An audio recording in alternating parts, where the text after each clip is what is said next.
السلام علیکم ورحمۃ اللہ وبرکاتہ نحمده ونصلی علی رسولہ الکریم اما بعد۔ آج کا سبق سن لیجئے۔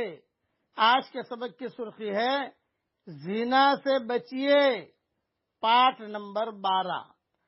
حضرت عبداللہ ابن عباس رضی اللہ تعالی عنہما سے مروی ہے کہ حضرت محمد صلی اللہ علیہ وسلم نے ارشاد فرمایا کہ جب بھی کسی قوم میں زنا کاری یا سود خوری کی کثرت ہوگی، وہ اپنے آپ کو عذاب خداوندی کا مستحق بنا لیں گے۔ یہ حدیث معجم الکبیر میں ہے جو امام طبرانی کی ہے، اور مستدرک حاکم میں بھی ہے، اور ترغیب ترہیب میں بھی ہے۔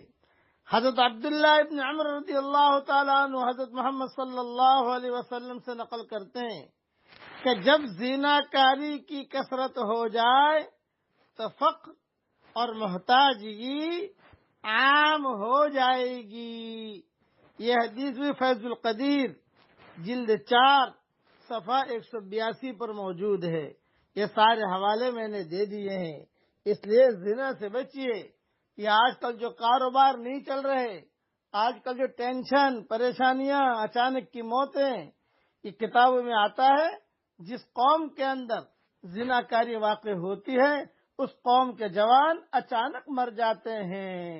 اس لیے زنا سے بچیے۔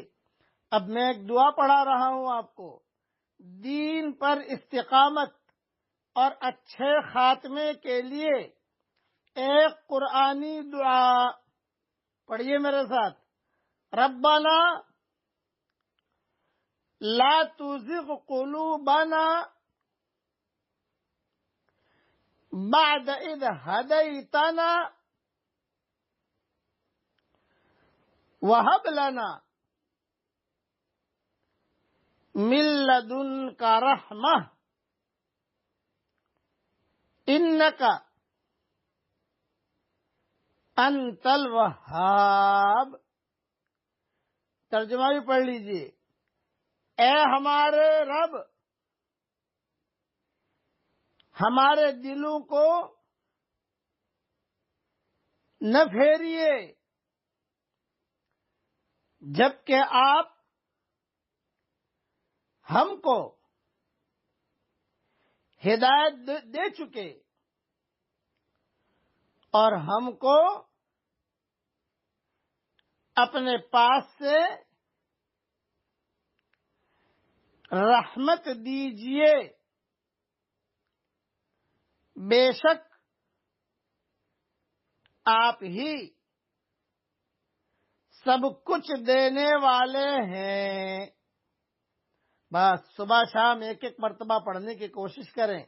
علماء نے لکھا ہے کہ جو آدمی بھی ایسا پڑھتا رہے گا تو اللہ تعالیٰ دین پر استقامت اور اچھے خاتمے کے لیے اللہ اسے توفیق دے گا، دین پر مستقیم بھی رہے گا، اور اس کا دنیا سے جانے پر جو اینڈ ہوگا، خاتمہ ہوگا، وہ خاتمہ بھی اچھا ہوگا۔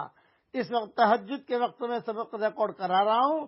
میں دعا کرتا ہوں کہ یہ دعا اللہ تعالی ہم سب کے لیے اور ہماری قیامت تک کے آنے والی نسلوں کے لیے اور پوری امت کے مردوں اور عورتوں کے لیے جو قیامت تک آئے، ان سب کے لیے اللہ تعالیٰ یہ دعا قبول فرمائے۔